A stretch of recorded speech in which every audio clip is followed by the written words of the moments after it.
1975ರಂದು ತುರ್ತು ಪರಿಸ್ಥಿತಿ ತಂದು 49 ವರ್ಷ ಪೂರ್ಣ ಆಗಿ 50ನೇ ವರ್ಷಕ್ಕೆ ಕಾಲಿಟ್ಟಿದೆ.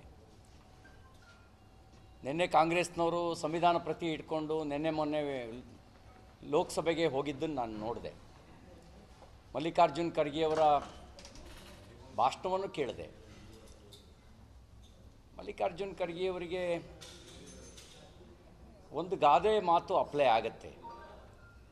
ನೀವು ಅವತ್ತು ಯಂಗ್ ಟರ್ಕ್ ಇದ್ರಿ, ಇಂದಿರಾ ಬ್ರಿಗೇಡ್ನ ಸದಸ್ಯರಿದ್ರಿ. ಯಾರು ತುರ್ತು ಪರಿಸ್ಥಿತಿ ತಂದಿದ್ದು? ಮೂಲಭೂತ ಹಕ್ಕುಗಳನ್ನು ಕರ್ಟೈಲ್ ಮಾಡಿದವ್ರು ಯಾರು? ಕೊಂದರೂ ಕೇಳಂಗಿಲ್ಲ ಅಂತ ಹೇಳಿ ಕೋರ್ಟ್ ಮುಂದೆ ಫರ್ಮಾನ್ ಹೊಡೆಸಿದವ್ರು ಯಾರು? ವಿರೋಧ ಪಕ್ಷದ ನಾಯಕರುಗಳನ್ನೆಲ್ಲ ಜೈಲಿಗೆ ಹಾಕಿ ಪ್ರಜಾಪ್ರಭುತ್ವದ ಕತ್ತಿಸಿದವ್ರು ಯಾರು?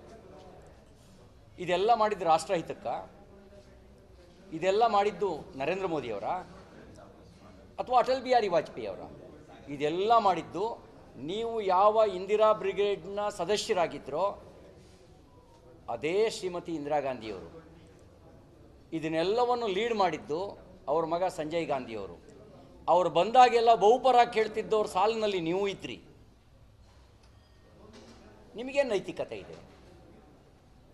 ಒಂದು ವೇಳೆ ಇಂದಿರಾಜಿ ಥರನೇ ನರೇಂದ್ರ ಮೋದಿಯವರು ನಡ್ಕೊಂಡಿದ್ರೆ ನೀವೆಲ್ಲ ಹೊರಗಡೆ ಬಂದು ಸಂವಿಧಾನ ಪ್ರತಿ ಹಿಡ್ಕೊಳ್ಳೋಕೆ ಅವಕಾಶವೇ ಇರ್ತಿರಲಿಲ್ಲ. ಸರ್ವಾಧಿಕಾರದ ಬಗ್ಗೆ ಮಾತಾಡುವ ಅವಕಾಶವೂ ನಿಮಗಿರ್ತಿರಲಿಲ್ಲ. ಯಾಕೆಂದರೆ ಸರ್ವಾಧಿಕಾರಿ ಮಾತಾಡೋ ಅವಕಾಶವೂ ಕೊಟ್ಟಿರಲಿಲ್ಲ. ಶ್ರೀಮತಿ ಇಂದಿರಾ ಗಾಂಧಿಯವರು ಸರ್ವಾಧಿಕಾರ ಹೇರಿದಾಗ ಮಾತಾಡೋ ಅವಕಾಶವೂ ಕೊಟ್ಟಿರಲಿಲ್ಲ. ಮಾಧ್ಯಮದ ಸ್ವಾತಂತ್ರ್ಯವನ್ನು ಕಿತ್ಕೊಂಡು ಸಂಪಾದಕೀಯನೂ ಕೂಡ ಏನು ಬರಿಬೇಕು ಅಂತ ಡಿಕ್ಟೇಟ್ ಮಾಡ್ತಾಯಿದ್ರು. ಅದು ಡಿಕ್ಟೇಟರ್ಶಿಪ್ಪು. ಯಾವುದನ್ನು ಸಂಪಾದಕೀಯ ಬರಿಬೇಕು ಅಂತ ಡಿಕ್ಟೇಟ್ ಮಾಡ್ತಿದ್ರು, ಅದು ಡಿಕ್ಟೇಟರ್ಶಿಪ್ಪು. ಆವಾಗ ನಿಮ್ಮ ಬಾಯಿಯಿಂದ ಇಂದಿರಾಜಿ ಬಹುಪರಾಕ್ ಹೊರತುಪಡಿಸಿದರೆ ಇನ್ನೇನು ಬಂದಿತ್ತು? ಸಂವಿಧಾನ ಉಳಿಸಿ ಅಂತ ಏನಾರು ಹೋರಾಟ ಮಾಡಿದ್ರ?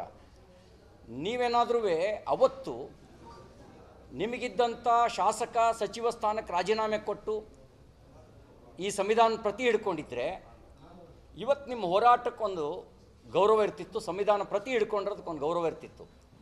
ಅವತ್ತು ನೀವು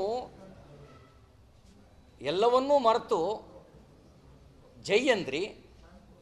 ಈಗ ವೃದ್ಧನಾರಿ ಪತಿರ್ವತೆ ಅನ್ನೋ ಗಾದೆ ಮಾತಿನಂತೆ ಈಗ ಸಂವಿಧಾನ ಪ್ರತಿಯನ್ನು ಕೈಲಿ ಹಿಡ್ಕೊಂಡಿದ್ದೀರಿ. ಅವಾಗ ಮಾಡಬಾರ್ದೆಲ್ಲ ಮಾಡಿದ್ರಿ. ರಾಜಕೀಯ ವಿರೋಧಿಗಳ ಮೇಲೆ ದೌರ್ಜನ್ಯ ಮಾಡಿದ್ರಿ, ಮಾಧ್ಯಮಗಳ ಮೇಲೆ ದೌರ್ಜನ್ಯ ಮಾಡಿದ್ರಿ. 350ಕ್ಕೂ ಹೆಚ್ಚು ಪತ್ರಕರ್ತರನ್ನು ಕೇವಲ ನಿಮಗೆ ಬಹುಪರ ಕೇಳಲಿಲ್ಲ ಅನ್ನೋ ಕಾರಣಕ್ಕೆ ಬಂಧಿಸಿ ಜೈಲಲ್ಲಿಟ್ರಿ. ನಿಮಗೆ ಮರ್ತೋಗಿದೆ ಅಂತ ಅನಿಸುತ್ತೆ. ಬೆಂಗಳೂರು, ಧಾರವಾಡ, ಬೆಳಗಾಂ, ಬಳ್ಳಾರಿ, ಕಲಬುರಗಿ ಜೈಲುಗಳು ಕೂಡ ಭರ್ತಿಯಾಗಿದ್ದು. ಅವರೆಲ್ಲ ಜೈಲಿಗೆ ರಾಜಕೀಯ ನಾಯಕರನ್ನು ತುಂಬಿದ್ರಲ್ಲ, ಪತ್ರಕರ್ತರನ್ನು ತುಂಬಿದ್ರಲ್ಲ, ಹೋರಾಟಗಾರರನ್ನು ತುಂಬಿದ್ರಲ್ಲ. ಅವರೆಲ್ಲರೂ ಪ್ರಜಾಪ್ರಭುತ್ವದ ಪರವಾಗಿ ಧ್ವನಿ ಎತ್ತಿದವರು. ಅವರೆಲ್ಲರೂ ಸಂವಿಧಾನ ಉಳಿಸಿ ಅಂತ ಧ್ವನಿ ಎತ್ತಿದವರು. ಅವತ್ತು ನೀವು ಆಡಳಿತ ಪಕ್ಷದಲ್ಲಿದ್ದಿರಿ, ತುರ್ತು ಪರಿಸ್ಥಿತಿ ಹೇರಿದವರ ಪಕ್ಷದಲ್ಲಿದ್ದಿರಿ, ಸಂವಿಧಾನವನ್ನು ಕಿತ್ಕೊಂಡವ್ರ ಪಕ್ಷದಲ್ಲಿದ್ದಿರಿ. ಇವತ್ತು ಯಾವ ನೈತಿಕತೆ ಇದೆ ನಿಮಗೆ ಸಂವಿಧಾನ ಪ್ರತಿ ಹಿಡ್ಕೊಳ್ಳೋಕ್ಕೆ? ಮಾನ್ಯ ಮುಖ್ಯಮಂತ್ರಿ ಸಿದ್ದರಾಮಯ್ಯನವರು